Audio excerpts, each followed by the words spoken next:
If you are receiving this transmission, you are the resistance. I've said it before and I'll say it again. Resistance is victory. That simple initial decision to stand up and to get involved and to take action is the most important decision you can make, because from that flows all other major actions in the fight for freedom and human dignity worldwide. But you first got to get angry, you've got to get focused, and you've got to get engaged. The world is at a crossroads. We have a decision to make.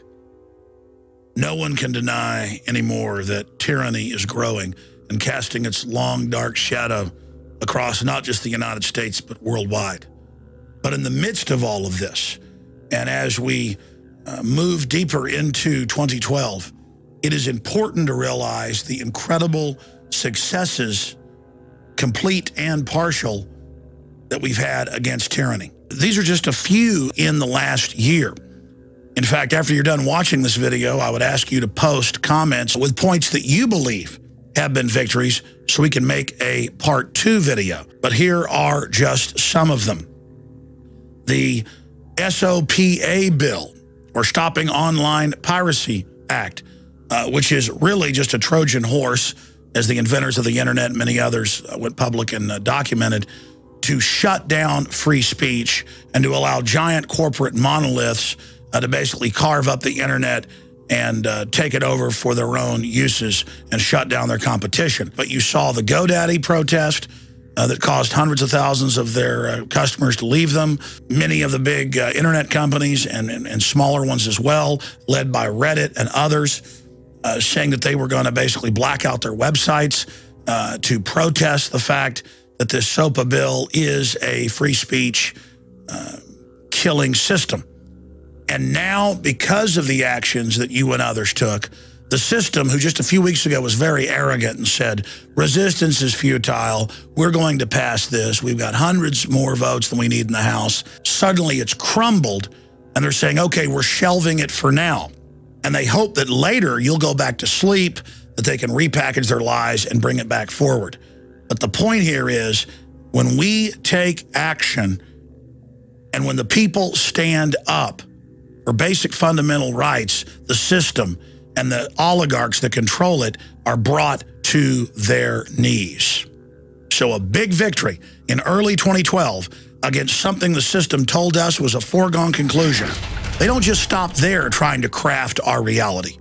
They've told us for a year that Ron Paul cannot win, that no one would vote for him, that he wasn't even a real candidate, that there was no way he could ever come in 3rd, 4th, 5th place, much less 2nd in New Hampshire, and a statistical dead heat in Iowa. But despite the entire dinosaur whore media, the zombie control media, telling you he can't win and excluding him from debates and giving him 89 seconds in other debates, and all the demonization and all the dirty tricks and everything they've got being thrown at Ron Paul, he is growing in the polls nationwide and is a very strong 2nd place. Even if he loses, even if they engage in election fraud, we all win because real issues are being injected and a movement for liberty worldwide is growing. Ron Paul and all of us that support him aren't just an example for freedom here in the U.S. There are movements sprouting up all over the world. We are offering the alternative to the crony capitalist, anti-free market monopoly men that run our government and other major governments who are trying to shut down the true free market and destroy our private property. Ron Paul and his resistance and our support of him is victory. Let me move to some of the other big victories we've had in the last few months. All over the United States, from California to Florida, but also in Canada and Europe and the United Kingdom, major cities and towns are removing the toxic waste, sodium fluoride, and other byproducts from their water supplies. One county in Florida has 1 million residents in it, and the city council overwhelmingly, after seeing the scientific evidence, moved to remove the toxic brain-altering chemical from the water supply. Huge victory. For more than 60 years, globalist corporations, in a bid to reduce fertility, shows bisphenol A as a key ingredient in most plastics to reduce fertility. There were literally thousands of other formulae that didn't have the estrogen mimicker in it. But now, 60 years later, all over the world, businesses, corporations, restaurants are advertising that they have bisphenol-free products, whether it's baggies for food or furniture or clothing. This is another example of a human awakening taking place. And in just a matter of a few years, public protest and voting with your dollars has overturned one of the main globalist tools of chemical control. Medical tyranny that was used in Nazi Germany, Soviet Russia, and here in the United States is on the run. Citizens all over the place are demanding now that dangerous high fructose corn syrup linked to diabetes and so many other diseases be removed. Major brands aren't even offering high fructose corn syrup versions. You go to the grocery store and it's, we're regular sugar or we're stevia.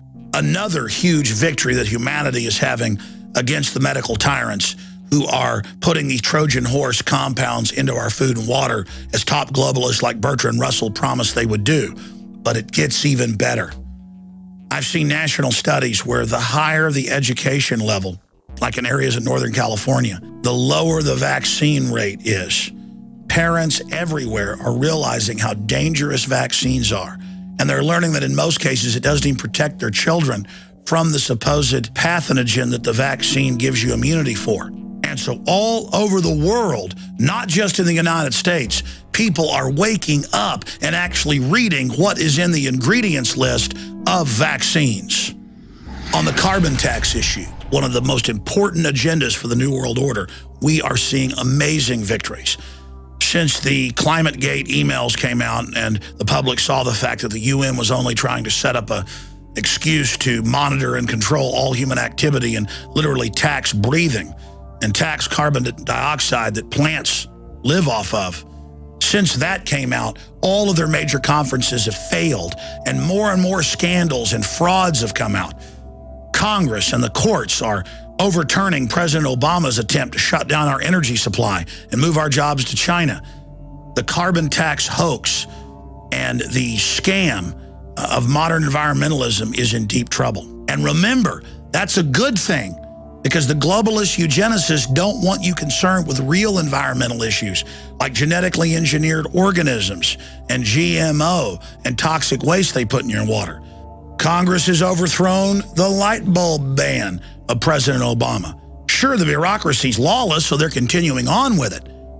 But they're going to end up being defeated in the end because the people are becoming wise to them. They've now learned that General Electric had the patent for their dangerous mercury-filled light bulbs and just simply wanted you to buy their new product so you could sit under headache-inducing fluorescent light bulbs all day instead of the pleasing yellow or white light of phosphorescent. The globalist Humpty Dumpty has had a great fall, and all the propagandists and all the New World Order stooges and all the media whores can't put him back together again. And that's my next point. Depending on which poll you look at, Congress has a 9 to 11% approval rating, the lowest it's been in history, and they've had that rating for 2 years now. They know the public's awake to them. They know the public knows they're a pack of criminals. They know the people are waking up.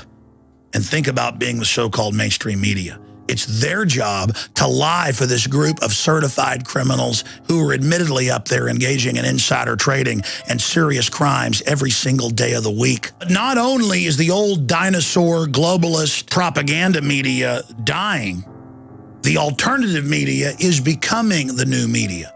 And it's 1,000 different flavors of true diversity and debate. And out of this college of discussion, the public is developing an amazing taste and a smell and a palate for what's real news and what's real information. The jig is up. The question is, how will these tyrants try to suppress this awakening? That's another big victory. The fight, more and more, is now out in the open. And Congress has the lowest approval rating in history. And that leads me to a report where the media is bemoaning the fact that Congress didn't get very much done, and there's incredible gridlock, as if them passing thousands of new laws and regulations and new agencies every year is a good thing. If you read what the Founding Fathers said, gridlock is good. That's why they created 3 branches of government, so that it's not easy to pass things. It's not easy to do things, so that a dictator can't quickly take over the society. The New World Order's honeymoon to just ram through whatever they want in the name of public interest is over. The people are awake and are just beginning to pay attention. And that takes us to the National Defense Authorization Act. Some would say, well, it's not a victory that it passed. And overall, it's not. But we will snatch victory from the jaws of defeat. Notice that they had to come out and say that it didn't affect citizens at first in an attempt to kill opposition to the bill. Then when it came out that it did allow the secret arrest and disappearance and black bagging of citizens, Obama said, don't worry, I'll veto it. Again, a desperate attempt to kill public opposition. And they didn't want this to become a political issue. They just wanted to declare themselves emperors and above the law without scrutiny. Then once Congress passed it, as we told you he would, Obama signed it in the late hours of December 31st, 2011, when they thought no one was paying attention. The fact that they try to sneak this stuff through, the fact that they try to deny that it affects citizens, shows that they're weak. They're scared of the public. They know you're awake. So they want these new powers so they can quietly train the police and military that what they're doing is kosher, that what they're doing is acceptable, that what they're doing is constitutional. They want to do it in secret and in the dark because they know that I'm here and Ron Paul is there and countless others are there, like you out there watching, exposing what they're doing. You see, by the tyrants now ramming this through, they've woken up more people with this issue than I've ever seen. And so the old saying, the best way to take down a dictator is make him act like a dictator, is certainly ringing true here.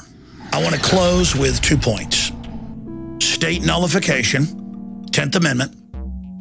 The feds could pass a law declaring Obama or Mitt Romney God, but you can't legalize tyranny.